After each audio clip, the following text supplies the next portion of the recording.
right door on your way down. There's no telling where you'll end up.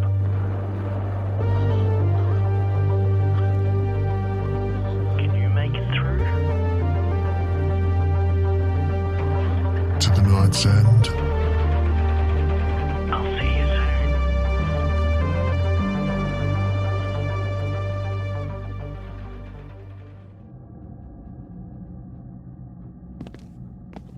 Wow.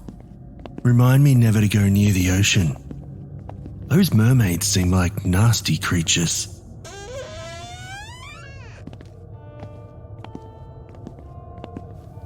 Jimmy, good to see you. It has been some time since we last spoke. Lee, how are you? I see you have Alan and Samuel with you. Fantastic. Good day. Hello, Jimmy. Good to see you again. Hello. Thanks for meeting here. Where's Lovey? She's trying to rally others to our cause. There are a lot of lost souls in this house, all caused by Malek. Yes, and no doubt would all like the same release we pray for. That and revenge. Good. We're going to need all the assistance we can get. He holds a lot of power over this house. My friend here tends to believe that he is not working alone. Don't you, friend? Well, we haven't seen anyone else, but he does appear to have another agenda. Jimmy, Lee found this behind a brick in Malek's wall. What is it? It appears to be Malek's journal. There are no dates on it, so we are unsure as to when this happened. Yes. Here, read this section. We are thinking we just hit the jackpot. It's only a matter of time until someone catches on to my deeds. Now, being a spirit myself, my powers have risen exponentially, and there are over 100 sacrifices to the house. I must protect myself. But where should I put them? You guys have really found the jackpot, all right. Keep reading. There's more. A well of despair and pity. A fantastic place for my remnants, I think. Anything for Mother. Anything for him. See? At the east of all things is where I'll be. Somewhere in the East Wing, perhaps? That does seem logical. Please spread the word to the others.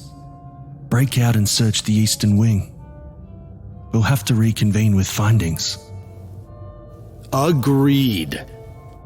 We won't let you down, Jimmy. Thank you all. Hopefully soon we will have our vengeance and we can all go home.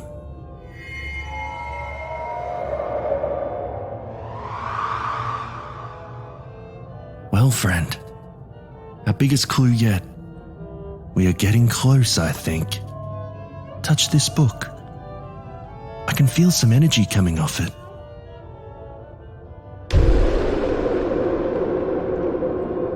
Little Black Book.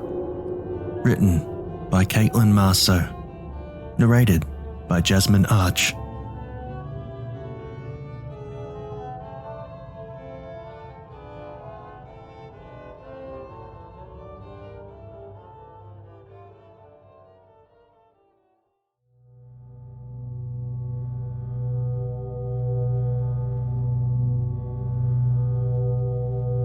He stands at the end of the driveway, his book tucked under his arm as he fixes his starched white collar and straightens his tie.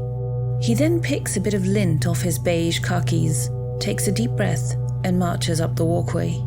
As he rings the bell, he catches a glimpse of himself in the glass of the screen door and hurriedly runs a hand through his short blonde hair. The woman who answers the door is dressed comfortably in ripped jeans and a fitted white t-shirt, her long brown hair pulled back in a top knot. She rolls her eyes the second she sees who's waiting eagerly at the door. Hello, ma'am. Do you have a moment to spare this fine morning? No. Go away. Please, I'll only be a... Still, no. Now get off my porch, she says, cutting him off. His smile flickers momentarily as he stares at her, but he puts it back in place as quickly as it faltered and tries again. I'll only be a minute, Lena. And if by the end of it you still ain't interested... I won't be. Lena interrupts him. You knock on my door every Sunday, and every Sunday I tell you I don't want to join. Today isn't going to be any different. I'm willing to make you an even better offer. She crosses her arms over her chest, shaking her head. I don't care how much better you think your offer is. I'm not. And I'll throw in the cash incentive, He says loudly over her. He waits patiently for her to cave and let him in, and after a few minutes go by, her curiosity finally gets the best of her. How much money? He doesn't say anything, but stares at her expectantly. Knowing he won't answer her until they get somewhere private, she sighs and unlocks the screen door, pushing it open for him. He moves to walk inside, but she stops him, holding up a finger. 10 minutes. That's all you get to convince me. 10 minutes. He flashes an even bigger smile and follows her into the entranceway and down a long hall past the living room. The walls are covered in photos of Lena with another young woman. He stops and takes one off the wall. Is this Katie? Lena stops to look at the photo and nods. She takes it from him and hangs it back on the wall, making sure it lines up properly with the others. He takes another one down and Lena rolls her eyes. Do you need to touch all of them? No, sorry. These are your parents. Yes. Were you close with them? She takes the second photo from him and hangs it back on the wall without answering. She continues down the hall to the kitchen, and he follows her obligingly. She points to a bar stool which rests by the cheap IKEA kitchen island, and he takes a seat. Coffee? She asks, opening one of the cupboards and taking out 2 mismatched coffee mugs. Does it count as part of my 10 minutes? Absolutely, and it's closer to 8 minutes now. Then no, thank you. She puts one of the mugs back and closes the wooden door, porcelain rattling gently on the warped shelf inside. Lena begins fixing herself a drink in the chipped glass mug while the man sets his black leather book down on the countertop. The church. It's not the church. It's you, and you personally, that's making this offer. I don't care about anyone else or about your collective cause. You know, some really great people belong to my congregation. We only take the best of the best, and the occasional politician. He chuckles at his own wit while she stares at him. She stirs some sugar into her coffee, watching through the side of the transparent mug as it dissolves into the nearly black liquid. She taps the spoon against the rim, then drops it into the dented sink. Cradling the mug in both hands, she leans against the stove and watches him through the small curls of steam rising out of her glass. He frowns, running a hand through his hair, and continues with his spiel. I'm willing to offer you $1.5 million. It'll be non-taxable, untraceable, and no one will ask any questions about it. Lena sips her coffee quietly, watching him but not saying anything. It's enough money you'd be able to pay for your sister's treatment, and pay off the last of the bills your parents left you. I'm also willing to extend your time from the standard 5 to a full 10 years. I don't get it, she says, putting her mug down on the counter and crossing her arms. Why do you want me so badly? You're hot right now. You're influential. We think you could be a major asset on our side. I'm none of those things. The work I have out is shit. Everyone knows that, and I can't sell my manuscript to save my life. For now. Lena looks at him, brow furrowed, until the meaning behind his words sink in. She frowns, shaking her head, and begins to pace across the kitchen. My book's going to be published, isn't it? Yes. It'll be a bestseller, too. How do you know? I just do. He says with a shrug. Lena begins to bite her nails, walking faster. Her skin looks paler in the sunlight streaming in through the kitchen windows, and she starts to perspire. It's a rip-off of an old story. I'm a hack of a writer. You publish it and everyone's gonna know. You won't be able to get away with it. The man laughs hard, wipes a tear from the corner of his eye, and quickly flashes his bright white teeth at Lena once again. We got pushing for 2 terms. At the very least, we can get your book published without anyone the wiser for it. She stops her nervous pacing and resumes leaning against her stove. She picks her coffee back up and takes a huge gulp, wincing as the hot liquid burns her tongue. But let me guess, she drawls. I have to make the deal, or nothing gets printed. Katie doesn't get cured, and I can add her funeral to the list of expenses I have to worry about. Is that right? She raises an eyebrow, skeptical, as the white-collared devil shakes his head. No, not at all. I'm not like that, Lena. That's not how I work. It would be bad for business. Your book will come out as a sign of good faith, and I'm not going to kill your sister if you decide not to take the deal.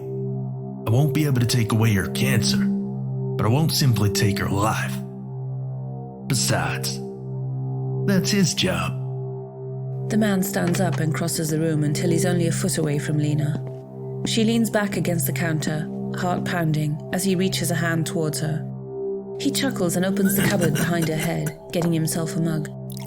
After pouring himself a drink, he sits back down and takes a swig of the piping hot coffee. I didn't make your sister sick, and I can't take her cancer away, but I can guarantee that she'll get better with treatment. I can promise you that you'll get to see her get better, to see her get married, and to see her get pregnant. A full and happy life. Why do you need to murder me as payment? You make it sound so barbaric. I'm not going to murder you, Lena.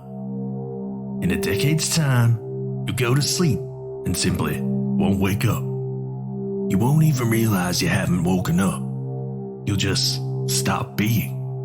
But why? Because everything takes energy. The money for Katie's chemo, the money to pay your bills, guarantee of good health in the years to come. All that energy has to come from somewhere. I'm not God, after all.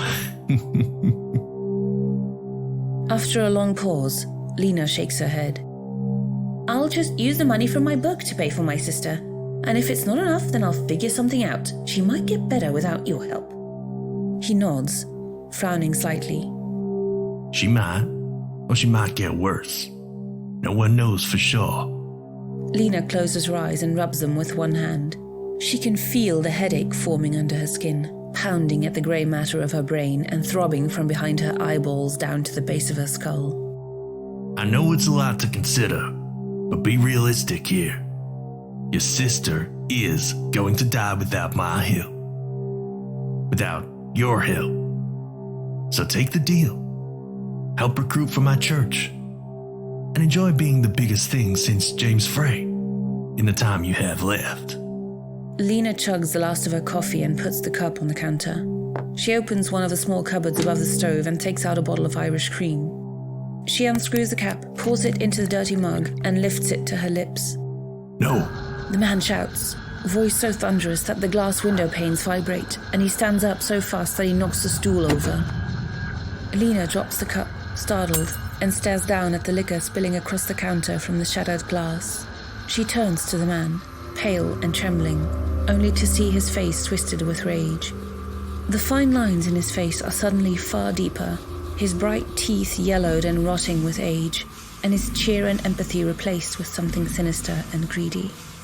When he realizes that she's watching him, the deep wrinkles seem to smooth themselves out, the brightness returns to his eyes, and a serene smile slowly works its way back onto his face.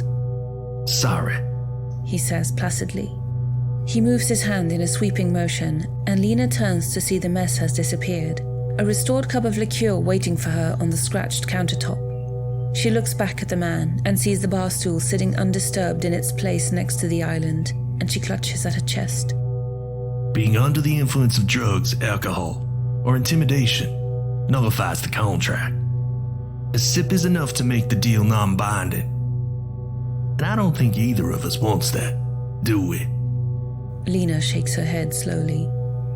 Good. So, how do we do this? He extends his left hand towards her. You just need to shake my hand, and then I'll add your name to my book. She holds her hand close to her chest before speaking hurriedly. Make it 3,012 years and you have a deal. She holds out her hand and waits for him to make a decision. Done. He grasps her hand tightly, and she winces as his ring cuts into her skin. He releases his grip on her, and she watches with fascination as the cut on her hand seals shut, leaving behind a small pink scar in its wake. She stares at the scar a moment longer before picking up her drink and hammering it back. The man opens the book, and Lena watches curiously as her blood falls off his ring and onto one of the thin, translucent pages. The blood hisses as it hits the paper and begins to swirl in a seemingly senseless pattern, finally spelling out her name in Lena's own handwriting. As the man closes the book, Lena's eyes are drawn to another name. Her throat tightens and she can feel her pulse quickening. Why is her name in your book? She asks quietly, her mouth suddenly dry. Why is Katie's name in your book? He looks up at her, all traces of his good-natured smile gone. Nothing is free, Lena. Not even your stolen bestseller. When your sister found out that she couldn't save her own life, she decided that she wanted to see you live your dream before she passed. It was very altruistic of her. No, you can't, please. You should have seen how happy she was when she found out that you would get your book. And she would get 5 more years with you. Lena shakes her head, her eyes wide and red-rimmed. 5 years? But you said she was going to get better. Get married, have a kid. She will get better. And she will get married. But I only told you she'd get pregnant. I never told you she would give birth. Lena's cup slides from between her fingers once again and crashes to the floor. But you gave me 12 years. So use them wisely. He picks up his book, smooths out a crease in his pants, and smiles at Lena. The smile is as cold, empty, and hollow as she feels. See you soon, Lena. And give your sister my best. He places a small stack of brochures for the Church of Mammon neatly on the counter before leaving, the screen door clicking shut behind him. He walks to the end of Lena's driveway, adjusts his tie and stiff white collar, and makes his way to her neighbor's door. He rings the bell and, after a moment, a small old woman answers. Hello, ma'am, He says with a wide smile. Do you have a moment to spare this fine morning?